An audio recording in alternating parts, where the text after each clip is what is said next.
On today's episode of the Command Center podcast, we got a New York Jets recap. We talk Jaden Daniels and the defense, and Tana says his calmness makes him calm. Something like that. Have to tune in to find out. We go down to Miami, joint practice, preseason game. That's a track meet down there, Coach. Tuna fish. They are running fast. It all starts right now. Welcome into the People's Choice Podcast Awards nominee, the Command Center podcast. I'm Logan Paulson here with Fred Smoot and Santana Moss, and I just found out something crazy about Fred, that you know and are best friends with Morgan Freeman. I'm not best friends. That's what he was saying before, right? No, you be trying to blow stuff up. I've met Morgan Freeman on a couple of occasions. But like, it's got to be more than a couple, because you said you went out with his daughter for a little bit. Yeah, I did. You know, so I've ran into the old man before, and I've had this old notion in my head about Morgan Freeman that he's actually 200 years old, and if he touches you, he takes your life force from you. Did you tell him that? Just like, hey, Morgan, I got a crazy thought about you. Yes. You're actually a vampire. Yeah, you've been around since the 1800s, and you think I don't know it. Does he talk like he does in the movies? Very chill. Does he? But does he have that like? Your Morgan? voice is your voice. You can't. But you know, some people like they put on the, they put on their TV The voice. professional voice? Yeah. No, this is how he talks. He's very like relaxed. He's very chill. Like people ask me all the time, is that your real voice? Yeah. What you think I do? Like Tana's voice doesn't sound like this in real life. You know what I'm saying? He puts on the TV voice. No, you know Tana ain't gonna put no effort into none of that. So you'll never know until you meet Tana. Yeah. So good luck with that. Tell Fact me. checking that. So yeah, that's a crazy story. So do you have anybody that you met that's more famous than Morgan Freeman? Yeah. Come on, you went to UCLA. I mean, I've seen people, but like met, shaked hands, like nah. What's the most famous guy you met? Non-sports. Most famous person I met, non-sports. I bet you Denzel. Tana's got it. You met Denzel? Oh, I met Denzel at I met UCLA. Denzel a few times. Yeah. All right. Yeah. So What is are you Denzel your biggest celebrity you ever met?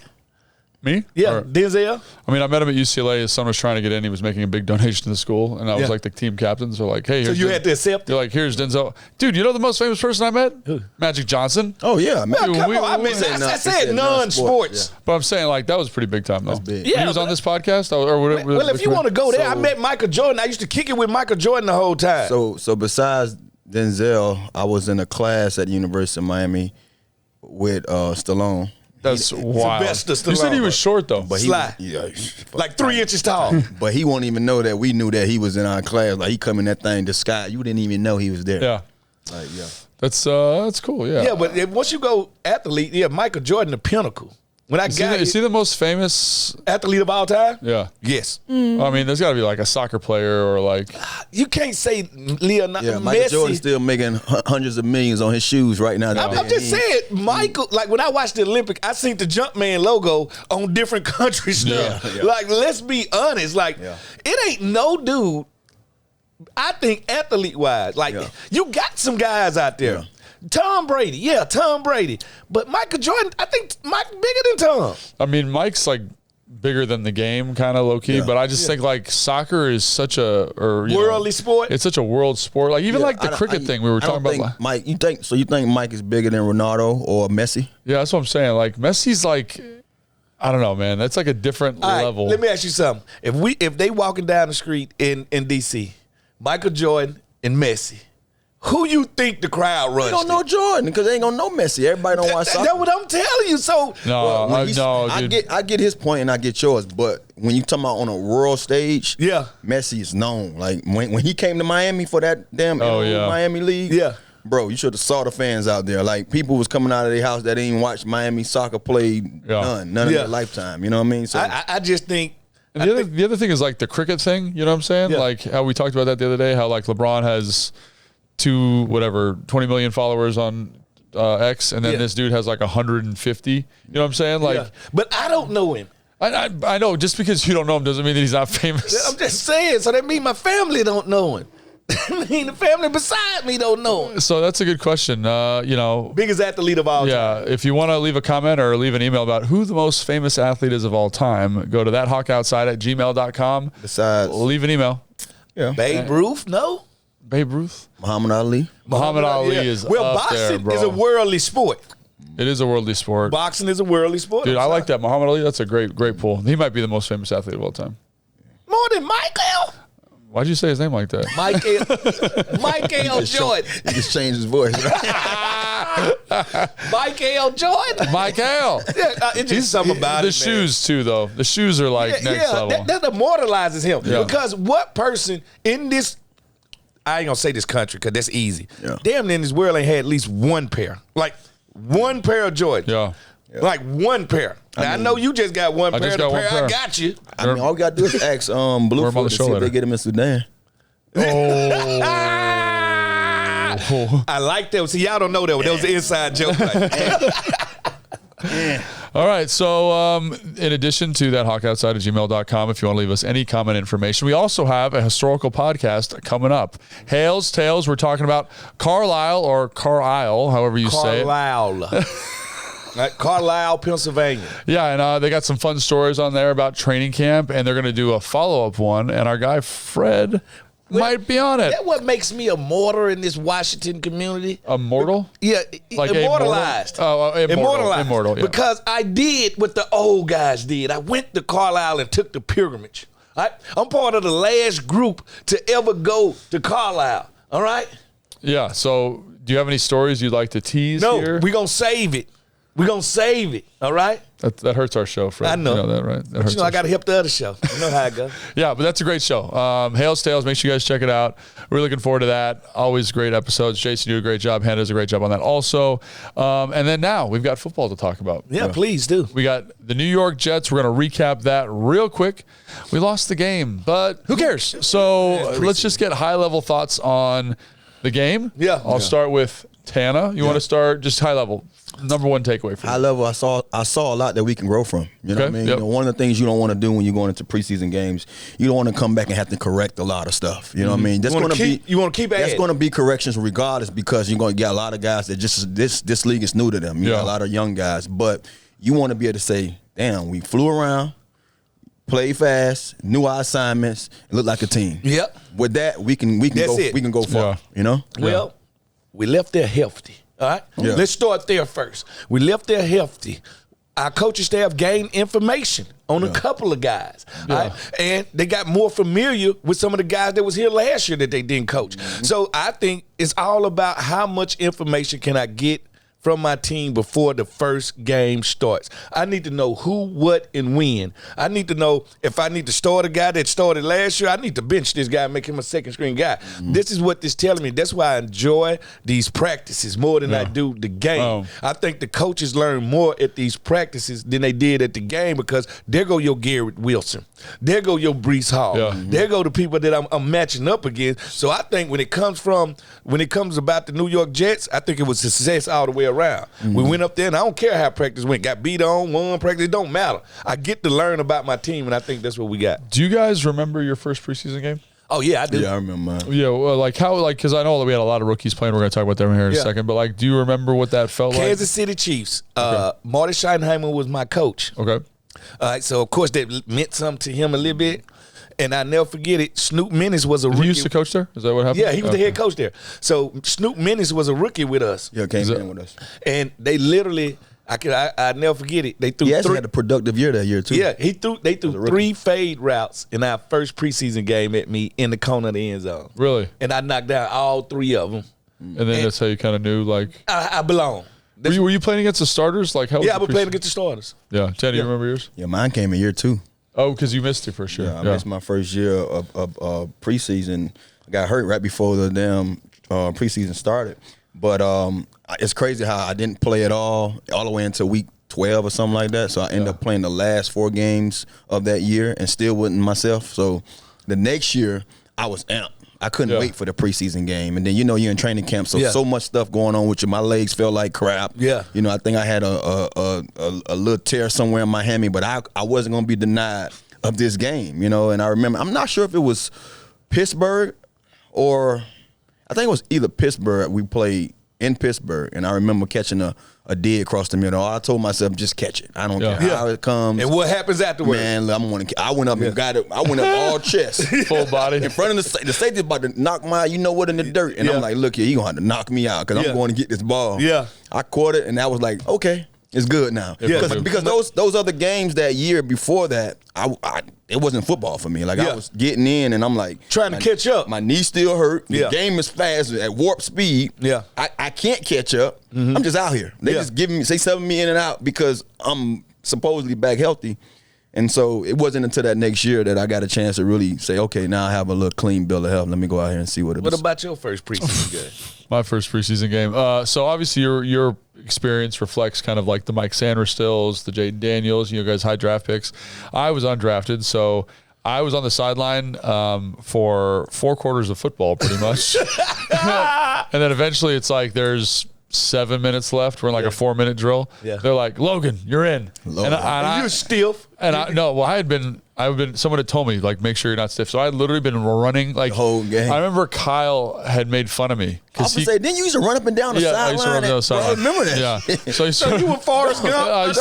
Logan would come like a freight train. Like, what are you doing, man? But I try to stay warm because someone, my agent or somebody had been like, make sure you don't get stiff because you're going to be standing there for a long time. So it wasn't like all the time, but I do like every 20 minutes I do like another warm up, you know? Yeah. So by the time the fourth quarter came around, your boy was juiced. Yeah. And so I unleashed on some poor like backup defensive lineman. Yeah. Like I remember like, so first play was a pancake, like watched this dude like 10 yards. Like I don't even know if he's. So he had to pay for you sitting on the side. Yeah. Logan let out his frustration. And then like we had a touch, like we went down the field. I didn't touch the ball. We ran like consecutive plays. Yeah. And then I got my helmet ripped off and pancaked some guy in the end zone. My helmet's rolling around and the crowd's going crazy. And I was like, oh man, this is pretty sick. So you've been an irritant all your life. all my life. All my life. I thought, it's so crazy how like you can remember something as soon as you mention it. Yeah. I remember us getting geeked about watching Logan like that dude, they're crazy. Yeah, he's crazy. He came with that kind of intensity that late in the game. Like,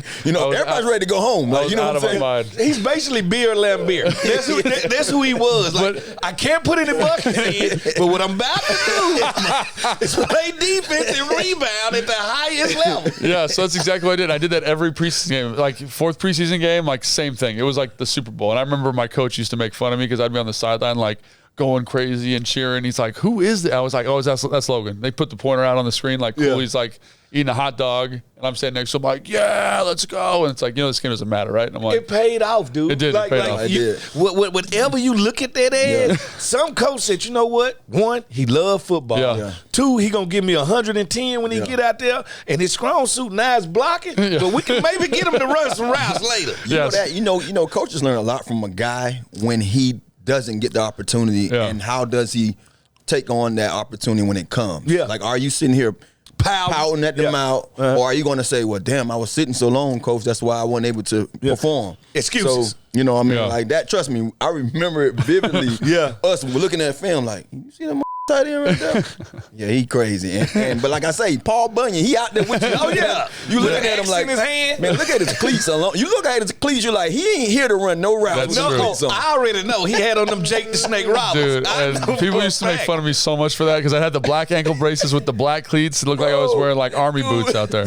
Dude, obviously, like you didn't try to be aerodynamic at all. No, I was like, let's put more in there. Let's chopping wood, yeah, no doubt. So obviously, that funny stories of all our rookie years. But I do think one of the things about the rookies in general is I feel like they're kind of ushering in a new era of Washington football. It seems like, you know what I'm saying? Yeah. And so like we all had our own experiences. Like it was really cool for me to watch that kind of first group defense with Mike Sanders still. With, Jordan McGee got hurt, but before he got hurt, looked really good. A couple other guys, Powell, the defensive tackle, did some good stuff. Let's talk about like kind of the energy we saw from the team as a whole and kind of how those young guys maybe contributed to that. I mean, like I said before, they flying around. They are flying around. We see that in practice. And so when you're able to transfer that kind of energy that you out here doing every day, that's what the practices are for. They're for you to get a, I guess you can say, you know how we say always information is key? Yeah. Like knowledge is key? Yeah. That's what they're doing in practice. You getting to know how to produce or what we expect of you on game day. That's why these coaches put you through those bags early. That's why these coaches telling you they blowing whistles saying nobody's walking. And then you go out there and watch them in the live. This is live for everybody. I don't care how you look at it, how I look at it. To somebody, they're a Logan out there. So to see the team perform that way, man, as a core, it was great. And one of the things that I took pride in watching is this.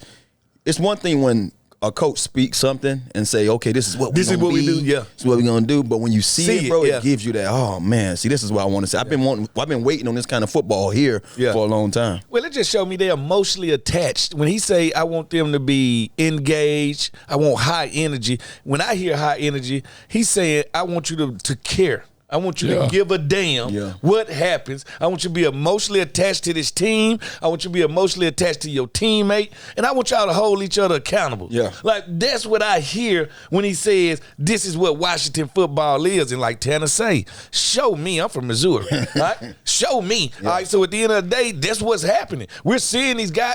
And I see not only that happen, I see a trickle-down effect, meaning it's happening with the first group, second group, third group.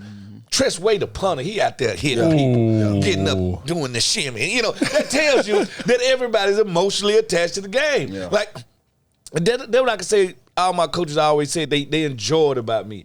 Hey, dude, most of these dudes don't like to practice. You come to practice every day, laughing, giggling. I'm emotionally, I give a damn. Yeah. I want us to be good. And if it's my part to wake the team up every day for practice, so be it. Let it be what it is.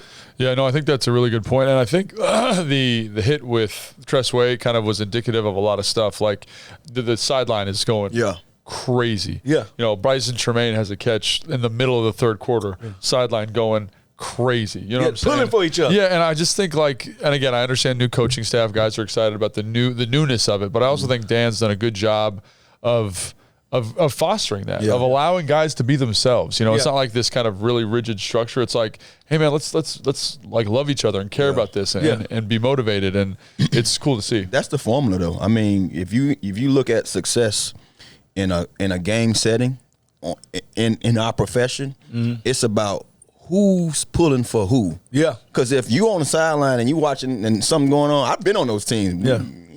Who that is over there? You know what I'm saying? Already. He ain't making the team. Yeah. But he just made a great play, and you didn't get up and round him and cheer him on. Show him no love. But when you watch the teams that's successful, they are in tune. They out. Whether they eating their sunflower seeds, got their hats on, their shoes on, their chains hanging out, whatever it may be, they doing it at that time of the game. They in tune. They trying to help that other player out there and get in line to go out there and cheer him on to make those plays. And that's something that DQ said. He said we looking at the whole play as of Tress making that play. I go a little deeper. Look at his teammates. Look how much they matter. Yeah. Look how much that mattered to them. So that shows you what he's building over here. Yeah, and I really think that showed up especially early on. Like, I know people have been talking about how this training camp hasn't been overly physical, because they haven't been in pads a whole bunch. They've kind of been. That's the new NFL. But also, I've played in systems like this, where the practice is a little bit more conservative. Yeah. And it makes you excited to hit.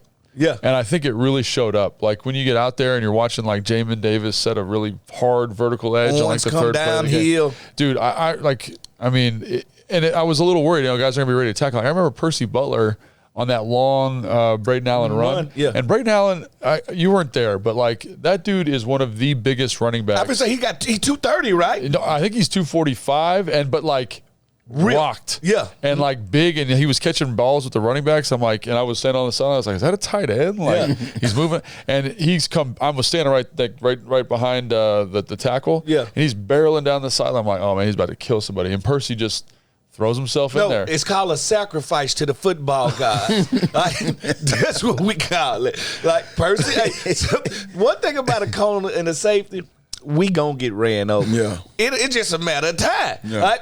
So we call it sacrifice. But I think you don't turn it down though. I think that's the one thing. No, he did turn it down. Yeah, like even Forbes had one early too. Like, where he knows he's gonna get rocked. He doesn't turn it down. And I think, like, I didn't see any of that. No one's making business decisions. Everyone's excited to play.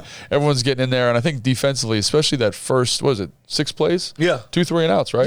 Yeah, they play. Listen, they came out with the hair on fire. Yeah. Like, that's why I changed my position though. I wanted to chime in on that because I watched that live. Like, when I watched that Percy going, I say, see, that's signing up to be a crash dummy. Yeah. You know you're not going to win that battle. You ain't going to win every battle. You got to throw yourself at him. You got to do it. So, man. And he did it twice. Right behind each other.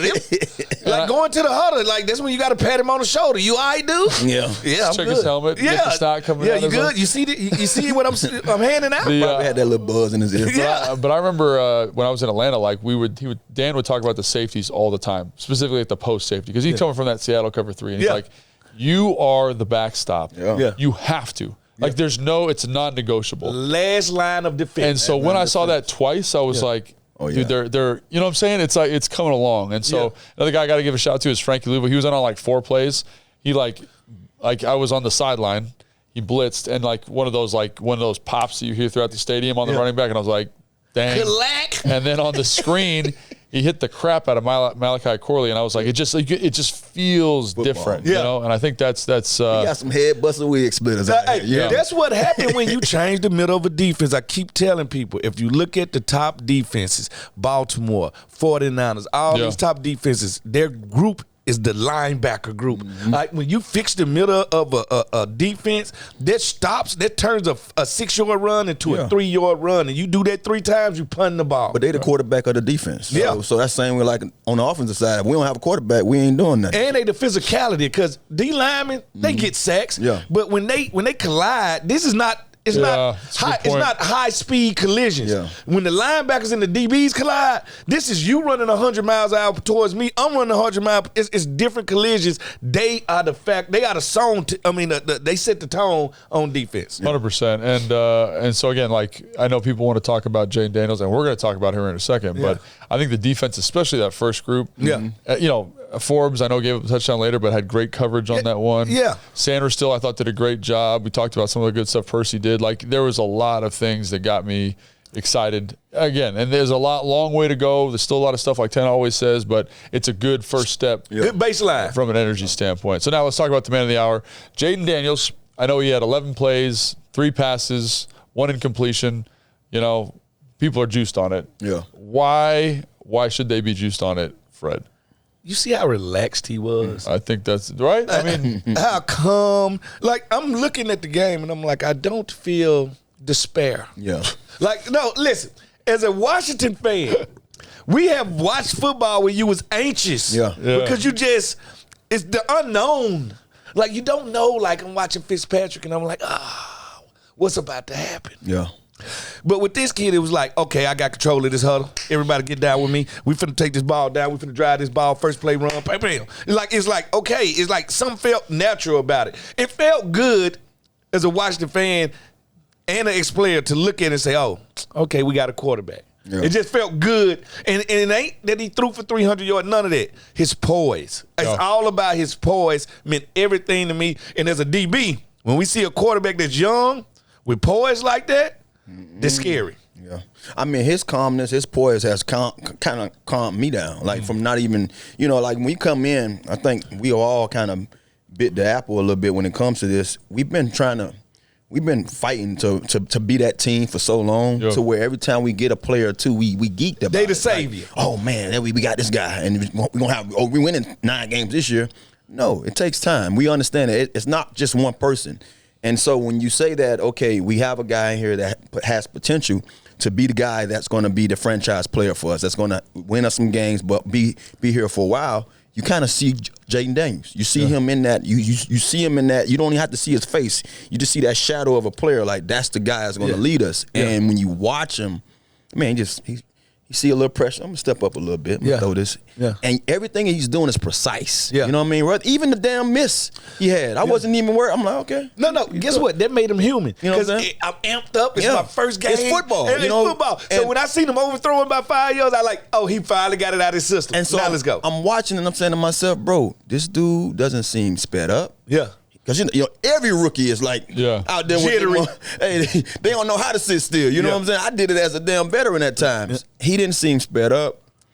He just seemed like he'd been there before, and that's what we've been hearing from day one. When you hear the stories about him coming out of college, everything he magnate all the teams are players on the team are magnated to him. Like the different things like that shows you why he has success, and then just the stories about how he sees the game, you know, from being, you know, taught by his father, you know, how he was raised in this football tree. It's not something that, okay, bro, I can do a lot. And one of the things you speak on a lot about when you have a guy with the intangibles he has, y'all more worried about him than he should be about y'all anyway, because now, like you say, you can't play what coverages to him. I can't play no coverage that I turn my back as a defensive back. No 2-man under. I can only play zone where all 11 of us looking at him. Cover 2, cover 4, cover 3. So if he knows football as well as they say he do, he knows that I have something that's the key for my success. Yeah. They got to be honest every time they face me. Every time. And when you can read with those intangibles, Yeah. It's ridiculous. I asked him the other day, what I asked you about Mike Vick? I said, when it slowed down for Mike Vick? And I said Philadelphia. Philadelphia. Because now he weaponized his feet to become a thrower instead of using his feet to all the time. all the time. Yeah. See, the one thing, what did I say? I say once Jaden learned how to beat cover 4, cover 3, and cover 2, they'll never stop him again. Yeah. Like once he started to find those weak spots in it, because that's what he going to see 80% of the time. He's not going, nobody is going to want their corner running with Santana, back turn, and he seeing my last name, now he runs beside me. You don't want that. So already everybody is hyped about the whole checkoff play. I wasn't really hyped about the checkoff because I feel like every quarterback that's going to play on a high level That's competent can do that. Yeah. I was more geeked about him watching that safety and say, I'm over here. It kept him in the middle of the field. I'm over here. Yeah. And then not only, and Terry talked about this, and we've been saying it all camp. Yeah. That red line on the field in practice for a reason. Yeah. Terry said he keeps us on that line, we told to give him enough space because he's going to throw the ball inside that red line for us to have enough room to adjust to the football. Yeah. So look at all this stuff is what, you can hear him. You can hear how he's regurgitating this stuff, this information. Yep. You hear him talking about it. You watching the quarterback do it, man, bro. That's why I'm like, breathe easy. And his humility, the way he's just not high on his own self, I think says everything. Yeah. Like I think that's and everything. that's key to me. I think that's very key because we've seen it. Yeah. It can be a steroid, and it also can be detriment to you as a player. Like if you get too high, I was always told stay in between, man. Don't get too high, don't get too low. Yeah. You know what I mean? You don't get low on my lows, don't get high on my highs. Yep. You feel me? Mm-hmm. No, absolutely, and I totally agree with everything you guys said. I think it's just like it's important to keep it in context that it's the first test. Yeah. It's the first piece, and really there's one good play in there. You know what I mean? And I think there's almost more credit to Cliff and how he called the game. Kind of, hey, we're going to run the football. B-Rob ran hard. Yeah. Austin ran hard. I thought the interior of the offensive line played really well, and they allowed them to kind of be conservative with him, given the injuries and kind of the people that were missing along the offensive line. But to Tano's point, I think this is something that can't be overstated. The fact that he understood the play like that was called and what needed to happen. Yeah. Understanding that man coverage isn't the right thing to get that done. Yeah. Checks you out of it, holds the safety, understands the matchup, delivers a good ball. Like it's just looks off the safety. It's the minimum of the field. It's just a taste. It's just a small piece. Yeah. But it's stuff that we've been seeing at camp. But I think that's the other thing. It's like one of the things about joint practice and about preseason is you want to see if it carries over because that's when you're out there by yourself. Yeah. You're playing the game. It's 3rd and 6. It's 1st and 10. Like these are the things I got to be thinking about. Right. You know how like you say, we all have to eat. And you might say, okay, Logan, whatever Logan eat, you might not have. Whatever I have, you might not have. So, but you say, Logan, what did you eat? Logan say, well, I had high protein. Yeah. It had substance. Yeah. You say, man, I had Popeyes. Yeah. It was probably good, but no substance. No substance. When you watch the caliber, he has substance in it. Yeah. You know what I mean? He did so many great things, and then he completed that pass. Yeah. Everybody gonna look at the pass being caught. He completed it. It was a lot of other stuff done. He said, I saw everybody at the line of scrimmage. Yeah. I checked out of it because I know that screen was not gonna happen. You know what I'm saying? Yeah. And then I looked off the safety. Yeah. And then I stepped into the pocket when I had a guy coming outside. He had an edge. He had a little, I guess you can say, he was beating the tackle by a little bit. A little pressure. A little bit pressure. I stepped up a little bit enough just to get the ball off. And he did it all in a timely fashion. Substance. I thought the most dangerous play was that run play down there because I've been saying he reminds me of Randall Cunningham. Yeah. You did say that. Listen, the way he just You say it all to the time, everybody else, actually. he didn't look like he was trying. He was just gliding. Yeah, he was just gliding. And I was like, this dude, that's the most dangerous. He didn't change how we got to play red zone. Yeah. Now, guess what he going to see in the red zone? Cover 2 the rest of his life. All right? Or cover 3. Yeah, cover 2 or cover there ain't going to be no man-to-man. Well, because to your point, like it's man-to-man, and both tight ends get easy blocks on the perimeter. Great job by Bates and Cole Turner there kind of sealing that edge. But, again, it's such a small piece. But I think the next thing I'm excited for is going to Miami, right? Going to the joint practice down there, watching the preseason game. Because I think, like, we talked about how this was a taste. Yeah. It's like, you go to the ice cream shop, you get hey, can I get a taste of that? Got a taste. Now it's like we get to see more of this and more what he looks like. And so I guess the main question or the first question is like, how is this going to be different than the Jets practice? The Jets' physicality. When I think of the Jets, I'm thinking physicality. Quinn Williams' brother, they going to get after you on defense. Come on, they won 7 games last year. Defense only. Defense. Like, they a physical team. So if you want to test your trenches, warfare on both sides, great team. Now, we going down here with these breakdancers. All right? Now, the one thing about Miami Dolphins, they breakdance. Breakdancers are quick. And they not from Australia. They not. They are not. All right? But you finna, your guys on the edge, we finna see what you made of. Like cornerbacks. Not the third receiver in the league, not the fourth, the number 1 receiver in the league, the fastest man. I don't know. Y'all think he could beat Noah Lyle? Hey, I bet my money on him. Dude, you think I just want to see it. I'm No, a ride with. No, look, I think he got a chance. I'm a ride with the cheetah. I think he got a chance. Are you guys out of your minds? Hey, no, my mind is here. Noah been out of his mind. Hell, every time he speaks, he's out of his mind. Why not? Can I be out of my mind for a chance? Dude, he ran like a 9.7. No, he's running. Trust me, bro. Like we just. But guess what? We know something about runners. You only fast as the dude pushing you. Yeah. Like nobody pushes. See, the thing about the cheetah and Noah gets faster as he goes. Yeah. If the cheetah jumps out, it's over with. It's gonna be hard. Like the first 40 belong to the cheetah. What are they running? They're running a The 100. Yeah. He said, I want to run Noah runs the 200. Dude, cheetah runs the 200 too. Dude, I think the fastest 100 he ever ran in his life was a 10-1. Yeah. So come on, that was when he was you. Yeah. That was in college. He ran track in college, man. I mean, we just talking. Come on, man. No, I think. Hey, I'm not lying. If they had that in the stadium, I would pay to see. Yeah, I'm there. I am there. You talking about how they have Formula One down in Miami? Yeah. I'm coming to see Formula One with Now, Cheetah and Noah Lyles. If it was head to head. if it was a 60 or a 40. And then they showed the 60 times. I think Cheetah had 6.7 and Noah had a 6.5. So, he can play not with that him. far. You know what I mean? So, Dude, 2/10 is crazy, though. No, You're a track I ran guy. 60, so I know. I was around 2/10 that to the 60. 6.7 around that time. Dude, So I love how Tana just is like, yeah.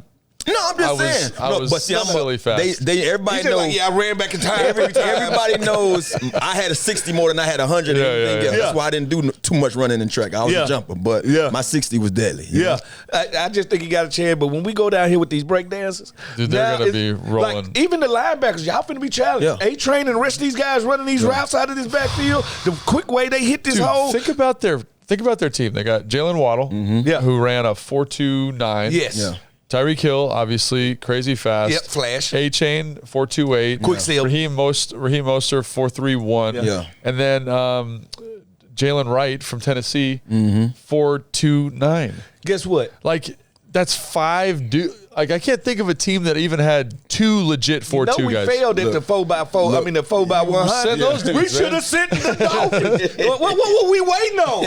Send the Dolphins. I look at it like this, though. One of the things about having this experience twice, knowing what didn't go right the first time. Yeah. When they went to New York, that practice was talked about as if we just lost the Super Bowl. Everybody, oh my God, did you see those guys up there? I mean, they was just social media. That's one thing about social media. It's crazy. I feel for the kids that's coming up. You said you couldn't do it. Bro, the way social media, I would be off all social media. As a cornerback, I would never get on I would not be on that stuff because, trust me, we all are human and you see the stuff. I remember I had a little taste of it my last 2-3 years and I was barely playing at times and I'm like, boy, you mad at me for doing what? Like, I ain't do nothing. People say the craziest. Like, I was just thinking about it. You mentioned it, but like the Garrett Wilson completion on Forbes had like 200,000. They was killing them. 200,000 views, and people just say the meanest, most inconsiderate stuff. Because that kid, he said it's about to happen, and now everybody like, oh, is he Madam Cleo? No. At the end of the day, the kid just said what he felt. So what would have happened if you said Ford's finna lock him down, and he would have got a PBI? Nobody would have said nothing. Yeah, that's the thing is like that's the other thing. Like, so people do this all the time with the draft. So I'm going to make it about the draft for a second. Is people are like, look at this one play this guy had, but there's 200 plays. It's 200 plays. And in practice, like I talked to some people that were up there, Fletch, Bram, John Keim, Nicky Javala, and they were like, he actually locked him down a couple times on some underneath stuff. And it's like, no one talks about that. Yeah. You would know never what I'm saying? So, trust me. and again, I'm not saying he had a perfect practice. No, nobody I tell this story because I tell this story, and I don't want to get too long-winded with it, but you can do a million great things in life. Yeah.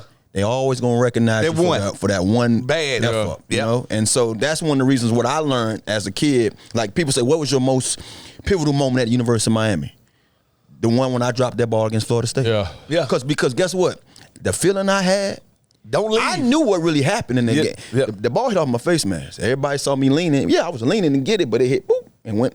Yeah. Never touched my hands. But what they say about me every week, we ain't have social media then. And I had a great season that year, 800-something yards. Harold, it was balled out. And one of the kids say, and I still had 100 yards with 90-something yards a game and a touchdown. A kid saw me in the mall and say, "Oh, you that dude that dropped that ball." And you know what? Dude. Yeah. You right. And kept walking. And guess what? Good for you, though. The feeling was like, yeah, never talk about me that way again. You see what I'm saying? Yeah. So it fueled something for me. Everybody doesn't have that in them. It's either gonna make you or break you. You say yeah. pressure bust pipes or make diamonds. You Oh, understand? listen. So that's the thing that these kids and these folks going through now in our league, but it's just they're reading about it and they're listening to everything that's being said. Nah, chime off, man. Hey, look, during the football season, I'm cutting all that stuff off. Listen, I was in the grocery store. I'll never forget it. We played the Giants, I think. You know how you play that early 1 o'clock game? Mm-hmm. You back home by 6, 7 o'clock. You know, man, we got whooped. So I'm going to the grocery store. I'm like, I'm finna make me some food. I'm in the grocery store. This like 70, 80-year-old woman looks at me like, "Fred, how you let Plexico catch that ball?" And I'm thinking in my head, Like, how "Oh, you know woman, what's going I on?" should come push your wheelchair down. What are you talking about? Yeah, I got beat. I say, what about the 3 breakups I had against him? They don't see that. They don't care about don't that, see that. man. They So, don't see that. yeah, it's like more power to these players. Yeah. And Tanner Wright, man, stay away from social media, man. And don't try to lash back. That's the worst thing you can do. Just cut it off, man. And when these guys going in at you, bro, it's better to block them than be sitting there going back and because that's what's gonna. That's what I do. You get drugged more that way. You know what I mean? Now everybody gonna jump on you and chime. Like, why you responding? Oh, he responding? Yeah. Let me put my 2 cents in with it. You know what I'm They saying? should see that from KD, because KD can't take it. KD will hit you on the burner out of KD line. He don't care. You say something to KD, what you doing over there beside bro? He'll like KD do thin skin, baby. Yeah, so you obviously stay off social media, except for this podcast. Please like and subscribe wherever you get your podcast. Please do. Please And then Award nominate. We look at everything. Yeah. But I will say that I think it's good for the second practice is good because you see a different defense, see a different offense, see different personnel, and so all the processes that kind of prep you for the season through old preseason games. Yeah. You can see different stuff, and now we get to make sure that we're gonna see that Baltimore defense last year. Yeah. That was so good. Like Anthony Weaver's the defensive coordinator. He was in Baltimore last year. Yeah. They're gonna run that crazy fire zone, style. replace fire zone defense, yeah. different blitzes. So if I'm, you go from a defense that's relatively straightforward with the Jets to one that's Very complicated. Very complicated. Yeah. And so one of the things about that first check that he had is like the coverage is really clear. Yeah. What do you do when the coverage is not clear? Yeah, when it's muddy. Yeah, when you're able to disguise stuff. So I think that's a great learning experience. for And him. Mike McDaniel, the learning experience this defense finna have with him at practice, not in the game. Yeah. Because Mike ain't gonna show nothing in the game. And that's one of the things, because you got to think about it. One of the things that London spoke on by watching them in practice and in the game, the first preseason game, it wasn't a lot of bust. Yeah. So as long as you playing Clean football. whether you got speed out there or And not, whether you beat me in that matchup or not, it don't matter. do your job. If Yeah. you do your job, we all doing our job at the same time, we should be able to get stops. So. Yeah, so I totally agree with that. I think, but I also think it's important, like for the preseason. I know we're talking about how important the practice is because you're going to get all these individual matchups. Tyreek Hill's going to play, Waddle's going to play. How do the guys match up? I mean, I think that's going to be a great matchup for the DBs. Oh, we forgot about Odell. Odell ain't practicing though. Yeah, and the secondary guys in general. He's not practicing. No. Odell not practicing. I think he's on the injury list. Yeah. Oh wow! So Forgot he was there. God.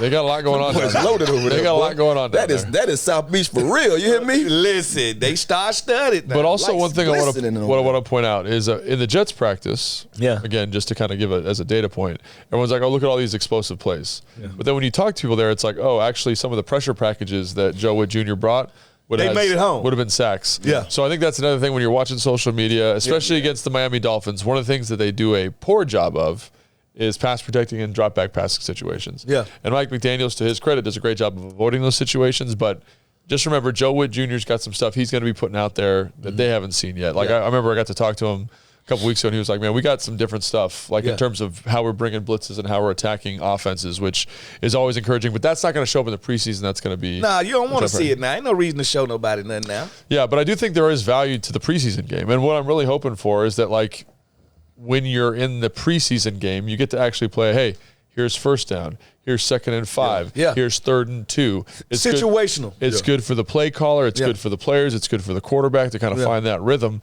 And I really hope, I don't know how you guys feel, I hope that Miami puts some of their starting defense out there for a big chunk of the game. And I hope that Jaden plays. Do you guys want to see Jaden First of all, Yeah, second game, this is the opportunity for both teams to put guys out there, some first-team guys out there against the Tuna Fish and see what you want to do against these guys. I think maybe a quarter at least for both first teams, right? Yeah. At least a quarter. But I'm thinking, all right, you did get all that good practice reps. I think that'll be the only thing to make them decide, okay, did we get enough good work in yesterday? Well, we might not need to have these guys playing. I think these preseason games for any rookie quarterback is great. You know what I mean? Get them out there, get them that experience. I mean, don't get me wrong, no matter how many practice reps you see, you're still not going to get touched in practice. As a quarterback, they're not touching the quarterback. So you want to put them in that game time state where they can honestly do some of the things that they need to do. Step up in the pocket, get out. You know, I watching Caleb Williams the other day. You talking about poise. I saw a guy navigate through that damn, pocket and got upfield, slid. I mean, that's what you want to see from your quarterback. You want to see how mature they are in the heat of the moment. You know what I mean? Do we have to work on him speeding his clock up? Stuff like that, because even though they're going to be going hard in that joint practice, the quarterback still gets saved by just getting touched or ran by. You want to see him in the game setting. Yeah, and I do think that'll probably be really correlated, to the offensive line health. Obviously, Cornelius Lucas is back. Wiley did a lot more at practice today than he has been doing, so maybe he's ready to go. What about Coleman? He was in his helmet still. So Dan in his presser on, what day is today? Tuesday? On Monday, basically said that, if he's not playing today and he doesn't look good tomorrow, like he's probably not going to practice. So that's fine. But that decision's going to be made to, I think, heavily correlated to the offensive line. And a guy that I'd love to see down there is Wiley, honestly, in the joint practice and then in the preseason game if he's available. In the game, I think the game is always important to talk about bubble roster guys. Is there anybody that you're curious to see? Anybody that you? I know who said they bubble ain't gonna bust. Downtown De'Ami Brown. All right, we said this coming to the year like, De'Ami got a little pressure on him. De'Ami said, all right, I want up your pressure. He did do a good job with that, didn't he? Yeah. Good for him, man. Because everybody don't respond well to stuff like that. And think about this: if you came to training camp rocking your 82, and they had just gave you got a clone 82 out there. Ain't that getting in your head like, what? That is a wacky, because usually guys with duplicate numbers, one of you's not. Both and of y'all. they drafted Mike Sanders still. So so that's what I'm saying. So for him to stand up and say, okay, I accept your challenge. I'm telling you, that's a football player to me. I don't want to. Anybody can skate through life when things are good. Show me what happened when things ain't going your way. And then you got to realize with this alpha male, this 1% guys that play in this league, some of these guys ain't never had trials and tribulations. So a lot of these guys don't know how to bounce back from this stuff. I'm proud of him for that. Chris Rodriguez, a guy that we weren't saying this 2 weeks ago, but Mike Wiley. It's making a push right there. So it's guys out there, tight end room. I think the tight end room is a fist fight in there. That thing is deep. They got 5 dudes that are playing pretty good ball right now. Even Yankov's doing a good job. Yeah, Yankov, he raised some eyebrows. I think when you look at it, man, just seeing what the offensive line did as a whole, I want to see them continue that success. I mean, I think they block well throughout the run game, passing game, they protect well. We know it got musical chairs a little bit, but we getting some of those guys back. Let's see if the guys that come back play, have a long time of playing or get any time period. And then not only that, man, I want to see a guy like St. Juice. I think he needs to shoot too. Also, I want to. He's a veteran, but I want to show that he's alpha. I want to see him, in this defense. I want to see if they doing anything different with his game. Because I told you, for him to have the length, and the speed, he's always there. I think his problem was panicking at times when the ball getting not there. finishing the play. I want to see him play more aggressive. I've been waiting on him to use his intangibles, use those arms, get at the guys at the line of scrimmage, because that's something that Nomney did. And when he was with the Raiders. And he did it so well because even though he couldn't cover certain guys that well, when he threw you off your route, one Mississippi, two Mississippi. Now it gives you enough time as a DB, and you know we had this talk the other day. So guys like that, and then hey, you know you brought it up, so let me chime in on it. Wish that I'm the guy in the room that knows a lot about it. You know, I've been hearing the little whispers about the wide receiver room, and I would say, as always, me being a nonchalant guy that I am, wide receivers get brought in every day, B. But when you bring in a Martavius Bryant, you bring him in for a reason. That's an elephant in the room. So now let's see who out there going to play like their hair on fire in that room to say, hey, not mine. Hey, I'm happy you're here, but don't look over there. You know what I mean? Well, it's funny because we've been hyping up Bryson Tremaine and saying he got the only body type. And now we brought somebody with his body type. So I think they go that competition. You said the whole line. I don't know if Phillips is practicing because he just got cleared. So it'll be mostly Bradley Chubb is who they're going to want to see them matched up with when it comes to pass rush situations. So, you know, it's some great matchups you could take from them. Chubb was hurt last year, right? Yeah, so he probably not going to get too many of those reps, but who knows? You know, not sure how healthy he is. So I think for me, it's probably on the offensive line, like Chris Paul. I thought he did a good job at right tackle in the last game. Great job. Did play a little guard. Is he kind of making a statement saying, I deserve to be that ninth guy because I can fill in multiple spots? I can do whatever you need me to do. So I think he's an interesting bubble guy, and I'm going to use the word bubble there because I do think it's dense, man, especially after that first group. Good teams cut good players. Right. You know, Bryson Tremaine, for the same reason you said. Chris Rodriguez is one that sticks out to me. Some of the linebackers are guys that I'm excited to see because, you know, obviously like Jordan McGee tweaks his knee, probably not going to play. Is that open the door for a guy like Anthony Pittman, who had a great game last week? Pittman had a good game. Or Keandre Jones, man. That guy has been flashing at practice, number 47. So do any of those guys kind of this is a good opportunity for them to kind of put their stamp on something and say, I deserve this. And then another guy like in the starter realm, like you guys mentioned, is Cornelius Lucas. Like if he goes out and plays really well, does he kind of say, we're good? Like solidify that you can say what you want to about Lucas. He's been consistent from the time he's been here. Now his opportunities have been sporadic and varied. But when you say Lucas, get out here, he holds the fork down. I don't think I ever went into a game and said, and left the game and said, you know what, Lucas just got dominated for 4 quarters. I ain't never said that. So I hate when people put limitations on guys on how they came into the league. I don't care where you was drafted or if you weren't drafted. Like at the end of the day, well, who are you now? I think he's here for a reason. He's a guy that shows that, hey, he's consistent. You know? And that's what you want from a guy who's been around. Because can I lean on you when I need you? You know? Yeah, so I think that's it. And what we're going to do now is we're going to do the ultimate important thing, which is game predictions. The sin of all sins, a game prediction in preseason. Because preseason is really important, and the score matters. And if you win, it matters, obviously. So, in addition to giving your game prediction, you're also going to give me the man of the match, the guy you think that's going to show out. I did say Ben Sinnott last week. Did you? And you did say that. You did. I mean, he wasn't right before the pass. I think Sinnott showed that, I'm a rookie. I'm a rumbling, bumbling rookie that's ready to get some he games. did have a good game. Yeah, he did. No, he did. And he's physical in line, man. I love watching that dude in line. He gets after a little bit. Where's your number? Anywhere's your number. That's what it is. Tell us what it really right now, as that catch he had in the preseason, he's the best number 82 we ever had.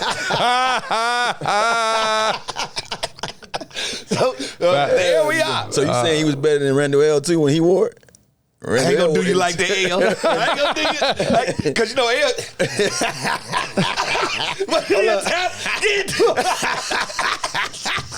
The man of the line. They were doing something with their hands for those of you guys listening. I'm not sure what. Now you got to go back and watch. You got to go watch a Randall L celebration. Anytime he make a catch, it could be for like 3 yards. I don't know if he was drawing a TV of what he was doing, but it was so funny to me. He also caught punts in the craziest way. Yeah, he caught him out here with his hands, I was blocking for him, so we used to tell him, L, stop all that side, come down here, all right? Oh, man. But great guy, coaching at Detroit Lions. Yeah. Oh, that's right. Smart dude. Oh man, you gotta love Randall L, one of the great teemates, man. Former quarterback. All right, so give me your prediction, Tana, and give me your player of the match. You would ask me first. Man of the match, I'm sorry. Man of the match, I would say, I'm going to go with the running back room. Okay. Rodriguez mad. He saw Wiley do what he did. He done got a chance. I hope so. He came in that thing. He might have 2 touchdowns. We get in that red zone. I can see Rodriguez being the bulldozer that he is. He gonna get 2 scores. I'm gonna say Rodriguez the man of the match. I like it. Hope so. And I say that I third team squeaks one out, man. You know, Yeah. we win by a field goal. Okay. Yeah. Win by- And that's hard. That's hard to say. Yeah. We win by a field goal. I'm going to go offense. I really, really want to go Wiley. I'm just high on this kid right now. I thought you were talking about the tackle. I was like, oh. No, the running back. Mike Wiley. Number 6. No, he looked good. I want to go him, but I say I got to pick somebody else. So on offense, I am going to go. Got to go Zacchaeus. Maybe make some plays. Yeah, the He wide had a receivers. good game. Yeah, Yeah. I'm picking him. And on defense, I'm going Owens. Dude, that's like a little bit cheating because he's just playing so well right now. But I get what you're saying. I'm going Owens. I like it. And I'm going to say the dude that's going to make all the splash plays, Jamin Davis. I'm going to throw it out there. Jamin Davis, I got a feeling that he got to play the first game and just rush. At one point, he going to fall in love with it. Yeah. All right, so I'm going there. He gon' I don't want to say it, and Jason be doing that, but his Yeah. you know what I mean. Now as a DM, Well, I thought you didn't want him. I thought you didn't want him to do that. what I'm saying. I mean, y'all give him a drill. We know where you're coming from, but it won't make the cut. It will not. Man, I'm trying to find. I tell you, my vocabulary is about this big. That was so funny. Hey, man. I was like, what's he? Oh, he's aware of it. He's going to say something else. and then that. Yeah. I'm trying. I At was least you searching. get Jay the heads up like, hey, get your eraser in. I was searching, and that's the only thing I could come up with. And I ain't say my score, though. My score going to be 10-10. Tie. Yeah. Oh, because you can tie preseason. It's games. our preseason game. All right, so for me, I'm going to say defensively, Dominic Hampton. I'm expecting a big game from him. Just like from a Nice. utilization Nice pick. pattern. He played well last game, but was kind of quiet. Yeah. You know, Tyler Owens had a little more kind of splash plays. I think Dominic Hampton, bigger role, gets Yeah. more opportunity, plays a little bit better. And then offensively, I think Luke McCaffrey's going to be my guy. I think because like last week, I saw him your father. running. Saw him run some nice routes, get some touches. You know, practice he's kind of coming alive a little bit. He Yeah. had some catches today. So he's going to be my guy. And in terms of score, I don't really care, but we have to pick one. So I'm Yeah. going to say I don't have to pick a score? Oh, I'm not going to pick a score then. Go 10-10. That's Tension on your mind. 12-14. 12-14. Yeah. Scoregami. There we go. That's going to do it for today's show. Thanks so much for listening. Please make sure you like and subscribe wherever you get your podcast. And make sure you vote if you get one of those emails. You're one of those quarter people that get the email. Make sure you vote. We really appreciate it. And that's going to do it for today's show. That's it.